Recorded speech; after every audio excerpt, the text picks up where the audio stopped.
एक व्यक्ति था, लड्डू गोपाल जी की सेवा करता, लेकिन उसका एक मित्र था, वो शंकर जी की सेवा करता था। और शंकर जी की सेवा करने वाला जो मित्र था वो बड़ा धनवान हो गया, और लड्डू गोपाल जी की जो सेवा करता था वो अभी भी साधारण सा ही था। एक दिन दोनों मित्र मिले तो शिव जी की आराधना करने वाला भक्त लड्डू गोपाल जी की आराधना करने वाले से बोला, भाई तुम आज तक कभी उठ नहीं पाए, तुम उसी स्थान पे हो, उतने ही दायरे में हो, कभी बढ़ नहीं पाए आगे। गोपाल जी की सेवा करने वाला बोला, मेहनत तो बहुत करता हूँ लेकिन क्या करूं, बढ़ ही नहीं पा रहा। शिव आराधक ने कहा, एक काम करो, तुम अपने आराध्य बदल दो। ये तुम गोपाल जी की आराधना करते हो ना, इनकी जगह तुम शिव जी की आराधना शुरू कर दो, देखना कैसे जीवन में बदलाव आएगा। अब उस व्यक्ति ने यही किया कि गोपाल जी को ले जाकर के तो अलमारी में रख दिया, दूसरे दिन एक शंकर जी ले आया और शंकर जी का बढ़िया रुद्राभिषेक करके, त्रिपुंड लगा करके, बढ़िया ज्योत नैवेद्य आदि सब अर्पित करके, अगरबत्ती जला करके ओम नमः शिवाय का जाप करने लगा। और अब गोपाल जी की सेवा करता है तो वो गोपाल जी मन अंदर बैठा दिए एक अलमारी में,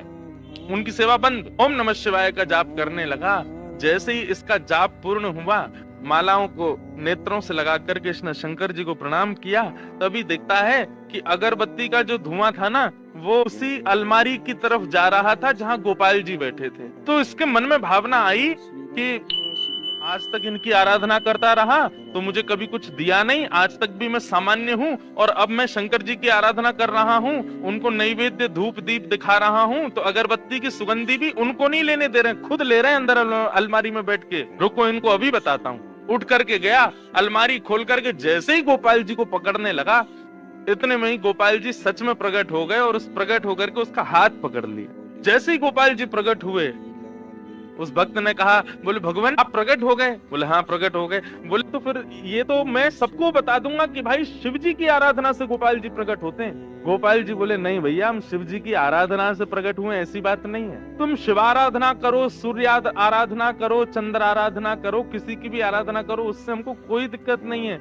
लेकिन आज हम प्रकट किस लिए हुए ये ध्यान से सुनना। आज तक तुमने केवल हमको अष्ट धातु की एक मूर्ति समझा, तुम्हारे मन में कभी ये भावना नहीं आती थी कि इनकी आंखें भी हैं, इनकी नाक भी है, इनकी जीभ भी है, इनके कान भी हैं, इनकी त्वचा भी है, इनके हाथ पैर भी हैं। परंतु आज जब वो अगरबत्ती का धुआं सहज ही मेरी तरफ आ गया तो तुम्हारे मन में ये भावना आई कि अगरबत्ती की सुगंधी मैं ले रहा हूँ, मतलब मैं जड़ नहीं हूँ, मैं चैतन्य हूँ। वास्तव में शिव आराधना ने मुझे प्रकट नहीं किया, तुम्हारे हृदय में जो चैतन्यता का भाव मेरे प्रति आया है उसने मुझे प्रकट किया है। ये चैतन्य हम मानते हैं, नहीं मानते। राधे राधे।